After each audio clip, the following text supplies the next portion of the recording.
This is the New Balance Rebel version 2. And in a year where most brands are giving us only very mild updates to last year's offerings, the Rebel version 2 presents some very substantial changes. But were these changes worth the risk? So I'm gonna lace up the Rebel V2 and take them for a run.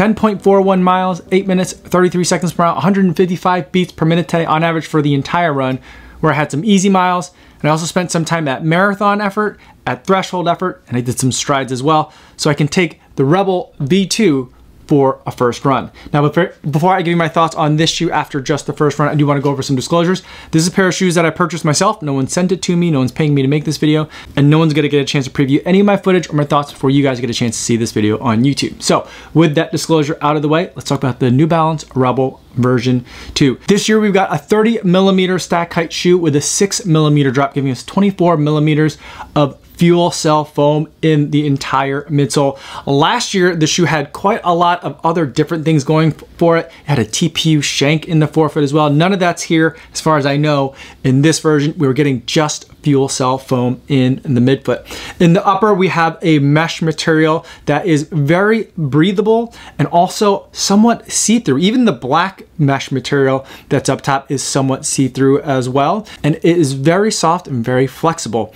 Moving to the lacing system, the lacing system kind of does away with a lot of lacing. There's not a lot of lace holes, and it's also set off to the side a little bit, so it's not kind of just going straight down the middle. It kind of moves medially, and that covers up a tongue, which is made out of a very thin and ventilated material that is very soft, but also ended up being a bit of a sweat sponge. Moving around to the back of the shoe, around the heel collar, there is a little bit of padding up here, even up into the part that's going to kind of cup the Achilles back here, and there's not a lot of structure at all. It's very floppy. New Balance is calling it a deconstructed heel, but to me, it just seems like there's not a lot going on in here at all. There is a little bit of shaping in terms of the foam that's kind of coming up and cupping kind of where the heel sits in here, and that's aided a little bit by what's going on with the insole. But in terms of like armor, structural support, plastic, you know, all that stuff that can sometimes be in the back of a shoe, there's not a lot going on in here, and for me, that's generally a bit of a plus. Moving to the outsole, we have New Balance's Endurance formulation of rubber. It's kind of in a configuration and a pattern that we've seen in some of New Balance's other shoes. It reminds me most notably of the Fuel Cell TC. And from what I can tell, a lot of this rubber that's on here, and there does seem to be quite a bit of it, I think that it's here mainly for protecting this midsole foam rather than purely as grip. Also, this entire package comes at a very light weight of 7.2 ounces or 204 grams. So what was it like to run in the shoe? So I'll kind of break it up into kind of like the easy miles and the recover miles that I had, and then some of the faster stuff. And I'll talk about it that way because New Balance itself describes this shoe as a shoe that you're gonna be able to use for both training and for your workout. So let's kind of like talk about training, like kind of the easy paces. So the first half of the run, for first 5 miles today, we're just at a nice and easy pace. Heart rate got a little bit high just because it is hot. I don't normally run kind of in the middle of the day, but that's kind of the way my schedule ended up working out today. Yeah, and so it was a little bit harder to kind of keep those paces easy, especially because the shoe kind of likes to go a little bit faster. I would say that overall, this is more of your speed day kind of shoe, but I did find that the Rebel version 2 was surprisingly capable at easy runs. And I think that for a lot of you guys, you're gonna be able to use this as your daily trainer and use this in a wide variety of applications. The foam itself is very squishy. Like if you try to squeeze it, and I know I'm normally not like a foam squeezer, I don't think like pinching the foam is a really good diagnostic of terms of what a foam is supposed to feel like, especially for something that you're gonna be stepping in and putting like the equivalent of multiple times your weight of force in on something. But to the extent that it's squeezably soft, it's squeezably soft. But it's a very controlled squish that you're getting with this shoe, and I feel like the rebound is very controlled as well. And so like it's not like a shoe that you kind of like can get a little bit squirrely underneath as your foot hits it. I feel like the shoe squishes in a predictable way and it comes back in a very predictable way as well. And I think there's a couple of ways that they're doing that. I think they're doing it a little bit kind of with the way that some of this foam is shaped. The way I think of it is kind of like crumple zones. You're kind of controlling the way that the forces are going as impacts are hitting it. But I think another thing that they've done, other than just kind of like shaving and sculpting the foam, is the shoe is very like wide and angular. So you're like, your foot is in here, but there's a lot of extra like stuff on the foam out here. And I think what that's doing is helping to make sure that the shoe doesn't kind of like collapse in one way or the other, and providing a lot of kind of like structure and stability without having to put stability elements into the shoe. Same thing with the medial side. The way that it's kind of sculpted this way up here, I'm thinking, is to prevent it from kind of deflecting too far medially as well. And I think that it makes for a shoe that was very squishy, but I also didn't feel like the shoe was like wiggling around underneath me at all. But I will say though, it doesn't feel like a max cushion shoe. It doesn't feel like other shoes that might have 24 millimeters of stack height.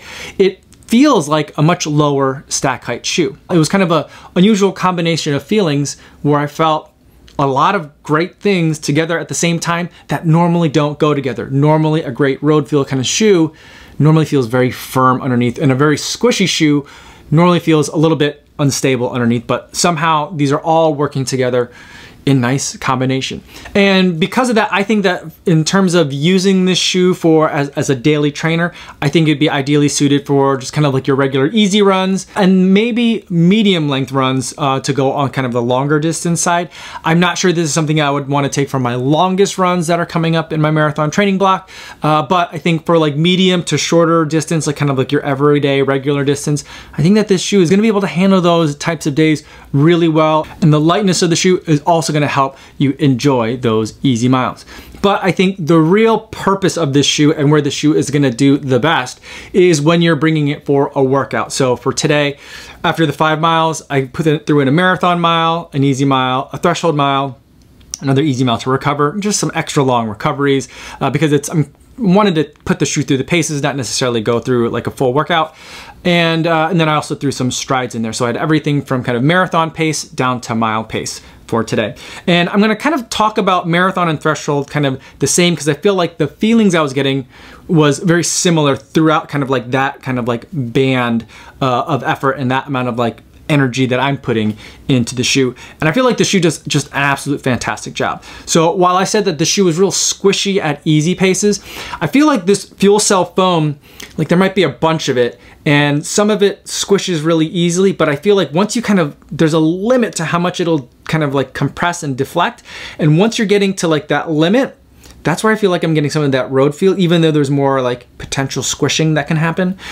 But that more potential squishing that can happen happens once you get to that marathon pace and that threshold pace. You're hitting the ground harder, you're pushing off of it a little bit harder as well, and you're getting into that denser kind of part of the foam. I'm not saying that it's a multiple density foam, but it just kind of, the limit of its squishing is there, and you're kind of really getting into it, and then once you're releasing your foot or stepping off, getting into that next stride, it releases all as well. And I feel like you're getting a nice kind of compression and release that works really smoothly while still also maintaining a lot of that like controlled squish that I talked about, that I felt in easy paces. So I feel like it just wants to live at marathon pace. It's very happy to be at threshold pace. And because the shoe's so light, it's just really easy to turn over really quickly. So if you like having that feeling of very snappy and quick turnover and high cadence, I feel like this is a shoe that you're really going to be able to like. The one thing that might concern some of you at those faster paces is that, you know, this shoe, the mesh up here, it's really floppy. As far as I can tell, there's not a lot of internal structure or supports or underlays or even all that many overlays that are on this shoe either. And the heel collar back here is all super floppy, and the tongue, as much of a sponge as it seems to be, is also very floppy. But I think that because this shoe is so light and because this foam tends to be be really flexible. I feel like it doesn't need to be a super structured upper in order to feel snug and secure in the shoe. And even though the lacing system is just kind of like almost like a non-lacing system, I still felt really secure even in some turns, doing some corners in this shoe. The shoe, even though it's not a knit shoe either, just felt like it just hugged my foot in a really nice, comfortable way. It's not the roomiest of toe boxes, but I didn't feel like I was crunched in there either because that mesh is soft and it kind of moved around my foot really well. So I feel like whatever they're doing, I'm not sure how they're doing it with so little in this upper, but what they're doing is really comfortable and I'm really enjoying it. Now moving to some of the strides, I did only just 4 sets of strides at the end of the run today, and mainly the idea with that is to get it at an even faster pace, to get the sense of, is this something that I could use even for shorter workouts? So let's say I'm going to the track, or I've got workouts where I'm doing 200s and 400s, whether they're on the roads or on the track. Is this something that's gonna be able to handle those faster paces? And it definitely can. I was worried that because of the way that this foam was kind of compressing at marathon and threshold efforts, that it might be bottoming out and I might feel like it was a really rough ride underfoot, even if it was still very lightweight.